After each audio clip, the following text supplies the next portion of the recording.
I sat on the terrace, wrapped in a soft blanket, feeling the cool evening air pleasantly chill my face. The sun was slowly sinking beyond the horizon, leaving a golden trail across the lake surface.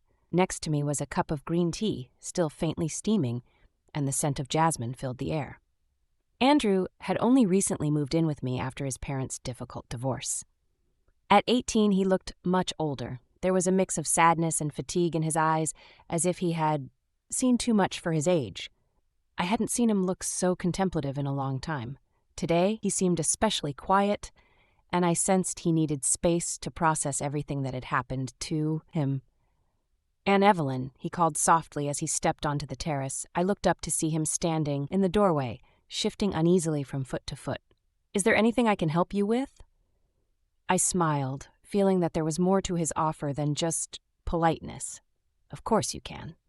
How about helping me with the garden? The roses need some extra care. They've been especially picky this year." Andrew smiled, and I saw a spark of interest in his eyes. We grabbed the tools and headed to the garden. As we worked together, I began to recall those summer vacations he spent with us as a child. Little Andrew, running around the garden in shorts, with dirty hands, smiled at me with every memory. "Remember when you fell into the pond trying to catch a frog?" I laughed, reminding him of those funny moments that once seemed so important. "How could I forget? You jumped in to save me right away, only to fall into the water right after." He smiled, and the same boyish joy flickered in his eyes again. We laughed together, and I felt a warm, almost familial bond form between us again. The evening embraced us softly with its coolness, and I realized this moment had become an oasis in the storm of emotions that both of us had been going through in recent months. When the garden was in order, we returned to the terrace, enjoying the silence and the sunset. Just when I thought the day had come to an end, I noticed that Andrew was watching me intently. There was something new and inexplicable in his gaze, as if he were trying to understand something important. I felt a slight nervousness, but decided not to dwell on it. Suddenly, Andrew came closer to me. He began quietly. "I've always known you're not like everyone else. You've always understood me better than anyone." I froze for a moment, feeling a warm sensation rising inside. "Andrew, you've always been dear to me." "You know that," I said gently. His gaze did not leave mine. At some point I saw his eyes deepen, as if he had made an inner decision. But instead of continuing the conversation, he suddenly leaned in and lightly touched my lips with his. It was quick, almost fleeting, but I felt my heart suddenly stop. I pulled away, embarrassed and surprised, feeling a wave of warmth wash over my face. An awkward silence hung in the air, but I didn't want to break the moment. "I'm sorry," he whispered, his voice full of regret and confusion. I don't know why I did that." I closed my eyes and took a deep breath. "It's okay," I finally said, although my thoughts swirled like autumn leaves in the wind. "Just let's forget about it, okay?" He nodded, but his gaze remained attentive, almost studying. I tried to smile, but inside I felt something inexplicable begin to slowly make its way into my heart. The next day I woke up early, hoping to distract myself from the thoughts of the previous evening. In the kitchen, I heard the clatter of dishes and immediately realized that Andrew was already up. I wanted to avoid meeting him, to give myself some time to think things over, but it was hard to hide in a small house. I gathered my courage and walked into the kitchen, trying to appear calm. Andrew stood by the stove, frying eggs. He looked focused, but I noticed how he glanced at me briefly, his face reflecting something between nervousness and anticipation. "Good morning," he said too cheerfully, as if trying to dispel some tension. "Good morning," I replied, trying to sound casual. "Breakfast for both of us?" Of course he smiled, but there was a barely noticeable shadow in his smile. We ate breakfast almost in silence, and I could feel an awkward silence hanging between us. I knew I couldn't just ignore what had happened, but I wasn't ready to bring it up. In the end, I decided that we needed something to do to ease the tension a little. "Andrew," I said, trying to put as much confidence into my voice as possible, "would you help me with the old shed? There's something that needs fixing, and I can't manage it on my own." "Sure, why not?" he answered, clearly glad for the opportunity to distract himself. We went to the old shed where garden tools and wooden crates were stored. I turned on the light, and the dim bulbs illuminated the dusty room with a soft yellow glow. We started sorting tools, moving boxes, and discussing what should be kept and what should be thrown away. With every minute spent in that cramped space, I felt the tension between us growing. His presence seemed too close, too palpable. I buried myself in a shelf, trying to focus on what I was doing when I suddenly felt his gaze on me. "You can't just pretend nothing happened," he said quietly, his voice a mix of embarrassment and determination. I froze, feeling my heart start to beat faster. "Andrew, I'm not sure we should be discussing this," I replied, trying to sound calm, but inside a storm was raging. He took a step closer, his voice growing more intense. "No, we have to, because I feel that something important happened, and you know it too." I turned away, not knowing what to say. His words were direct, but at the same time there was something in them that touched me. At that moment I felt his hand touch mine. I turned sharply to face him and saw his eyes. Deep, filled with emotions he couldn't hide. "Andrew, don't," I whispered, but he stepped even closer. I could feel his breath on my skin, and at that moment everything around us seemed to disappear. Suddenly and abruptly, as if it was beyond his control, he kissed me again.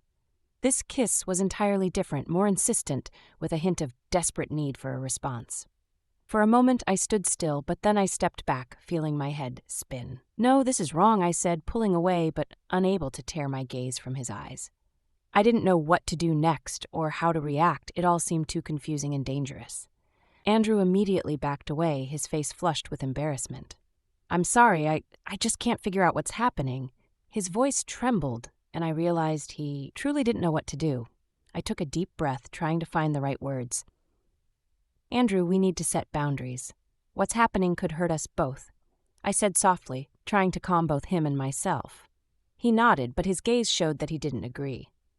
"Just let me figure this out," he muttered, and I sensed that this conversation would continue, would build up like a wave ready to crash on the shore. We returned to the house in silence, each lost in our thoughts. But I knew one thing. This story was only beginning, and it would unfold further, leaving neither of us unchanged. In the days that followed, I tried to behave as if nothing had happened.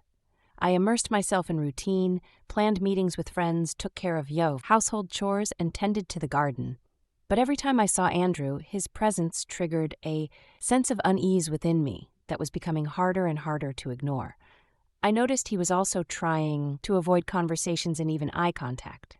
This made our living under the same roof feel strange and tense, so I decided that we needed to break this cycle of awkwardness and distract ourselves with something completely different. "Andrew," I said one morning over breakfast, trying to sound casual, "how about we go to the farmer's market in the neighboring town today? We could take a walk, buy some fresh produce, maybe it will help us relax a bit." He looked at me with slight surprise, but then nodded. "Why not?" he said, his voice even, though I caught a flicker of gratitude in his eyes. Perhaps he too felt this was an attempt to ease the tension that had become almost unbearable. We drove to the nearby town on a narrow road lined with fields and forests. I turned on the radio, and the music filled the car, attempting to fill the silence between us. We exchanged a few words about the weather, about how long it had been since we last visited the market, but every conversation felt forced and unnatural. At the market, the air was filled with the sense of fresh fruit, pastries, and flowers. We wandered between the stalls. I tried to appear cheerful, but constantly felt his presence nearby, too close, too palpable. We bought some apples, cheese, and bread. Everything seemed ordinary, but beneath the surface, I sensed something strange and unknown rising. As we passed by an antique shop, Andrew suddenly stopped and pointed to the window. "Evelyn, look," he said, his voice unexpectedly animated. I turned and saw what he was pointing at, an old music box adorned with faded gold and ceramic inserts. For a moment, my breath caught. I began, but my voice trembled. "It looks like my grandmother's," I finally said, unable to take my eyes off the box. "It does." Andrew came closer, his fingers touching the glass of the window. "You said it was very dear to you." I nodded, feeling goosebumps run across my skin. Yes, it was her jewelry box. She kept old letters and photographs in it.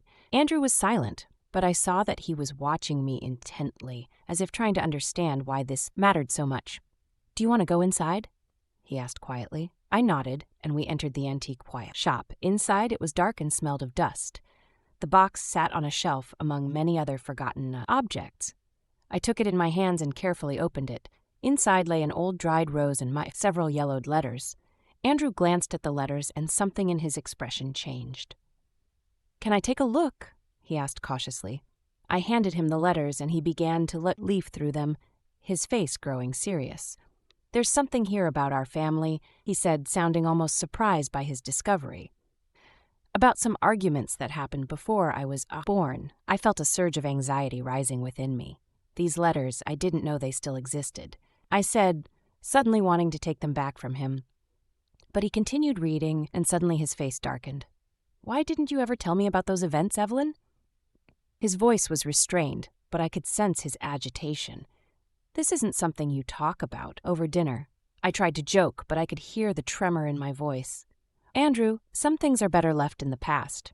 He nodded, but he didn't look convinced. "Maybe," he replied quietly. "But I'm beginning to realize that there is much more hidden in our family than it seems." I felt a chill in my chest, the letters, the old music box, the tension between us. It all began to form a confusing and troubling picture. I didn't know what to do next, but I could clearly sense that the situation was slipping out of my control. And as we left the shop, I realized that our trip to the market hadn't eased the tension. It had only made it more tangible, more ominous. We returned from the market in silence, each lost in our own thoughts. The old letters and the mysterious music box had added even more uncertainty to our already tense state. I felt an invisible weight pressing harder on my shoulders. Andrew also looked thoughtful, his gaze occasionally drifting to the window, as if he was trying to find answers to some inner questions. To try and relieve some of the tension, I suggested we take a walk to the lake and have a picnic. The lake had always been my place of peace and solitude, where I felt safe. I hoped the walk would help us both find some balance.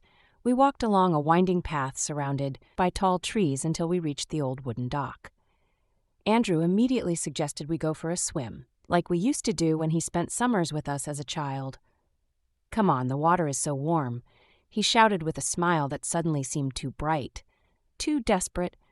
I laughed, watching him dive into the lake, breaking the smooth surface of the water into 1,000 tiny splashes.